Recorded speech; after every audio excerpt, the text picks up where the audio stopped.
Hey guys, welcome back to the Friday Vlog, where we discuss activity that goes on here with the BuzWeaver channel. That includes things like current events, headlines that are in the news, pop culture, social media, technology, and just items of interest that come up during the week that allow us to have a little bit of a dialogue. If this is your first time here, welcome. And if you are a returning visitor, I would encourage both of you guys now to click on that watermark over there in the bottom right-hand corner and or the subscribe if you're following this on DTube or BitChute. That way you guys will always know when the Friday Vlog is available, along with additional content that's here on the channel. In gaming news this week, I came out with a video up here in the top right-hand corner. That would be the community update from Infinity Ward, which included information about today's update. That would be Wednesday of this week as of this recording. And what we got today was the introduction of the crossbow. We got a fix for the collision problems that have been part of the game for a while, which they said was actually a mistake, and they've been meaning to fix that for a while. And we also got some additional loadouts, giving us a total of 10 loadouts. And from what I understand from old school players, that had always been 10 loadouts, so they weren't sure, or I wasn't sure what the difference was between 5 or 10, but I'm looking forward to the fact that we do get 10. And to unlock the crossbow, we will have to get 5 kills in 25 different matches. So you're gonna have to get your DMR out and start playing, which I will be looking forward to doing. But nonetheless, guys, check out that video up there in the top right-hand corner.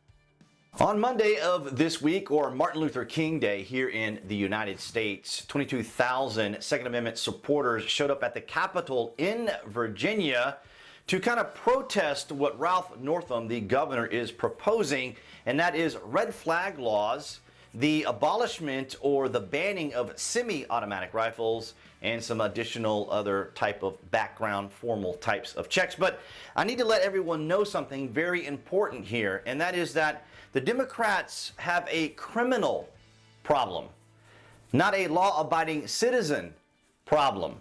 You see, if they could deal with the criminals that are committing crime, then they would be able to solve the problems.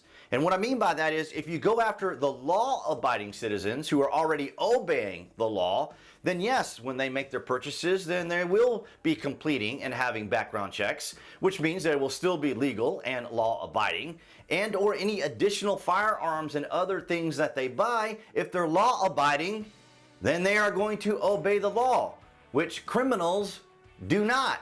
So when Democrats want to start suggesting what they have as far as solutions for criminals and solving crime and or reducing crime, then maybe we can have a common sense conversation about where we want to proceed with firearms. Now, if you're not familiar with red flag laws, these have a lot of very controversial components to them, because essentially what red flag laws do is it either allows law enforcement and or family members to issue, or for example, in Maryland, we talked about this before, in Maryland there was a family dispute over their mother's home who had recently passed away, and a brother and sister were in an argument, and from that argument he got upset, he started drinking. When he got intoxicated, he conveyed a threat. So you guys can understand what he was conveying to her. And so she mentioned that he happened to have firearms, and so they were concerned about him having conveyed the threat. The police responded to his home. He was intoxicated. They could clearly see that. They asked him to put his weapon down, which he did do. Then he asked if he could go to the bathroom, and they said, you can, but you can't take your firearm with you.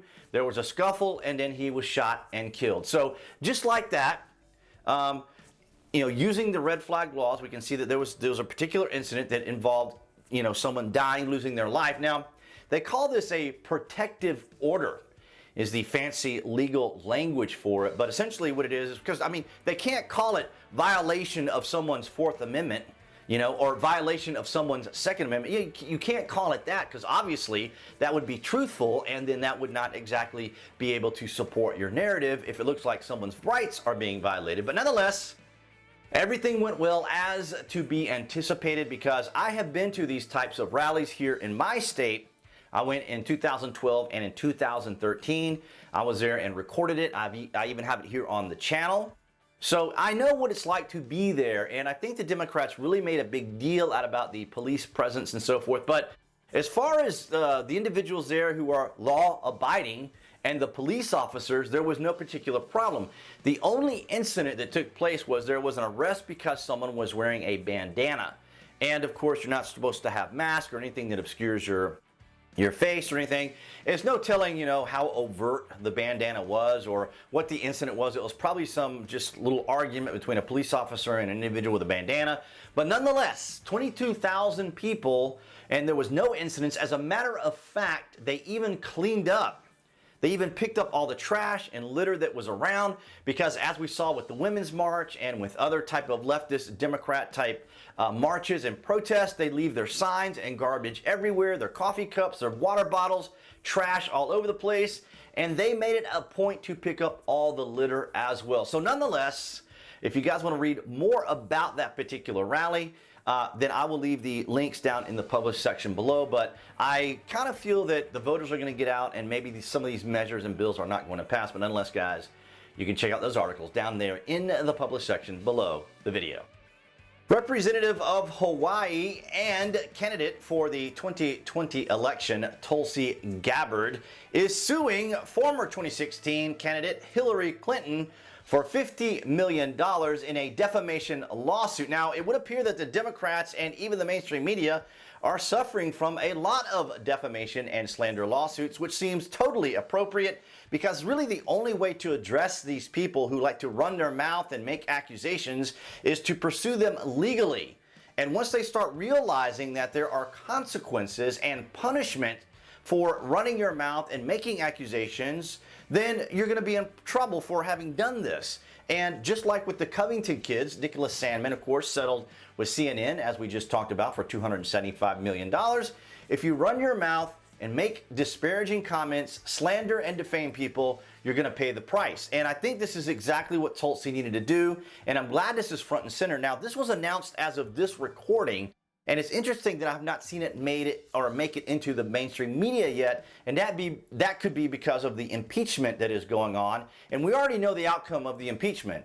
They're going to find President, or the Republicans are going to, or the Senate is going to acquit the president. So all of this jaw flapping that's going on with the Democrats right now, this last pony show and reality TV show that they're putting on in an actual trial that they're trying to control with a bunch of nonsense. But I digress. I'm going off topic here. But nonetheless, it is interesting to see. This is kind of breaking news at the moment. I don't have a lot of additional information, on this.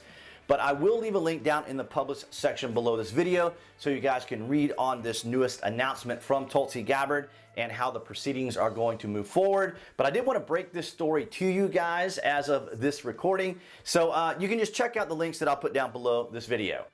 All right, guys, so that's going to wrap it up for this Friday vlog. Thank you, as always, for your continued support. And, of course, you can do that by clicking that like button just below to the right of this video, as your participation is always appreciated. And, of course, appearing there on the screen, that would be the obligatory channel icon to subscribe, along with selecting notifications. That way you guys will know when there is content here on the channel, as well as the Friday vlogs. And I will see you guys right there behind the camera next week.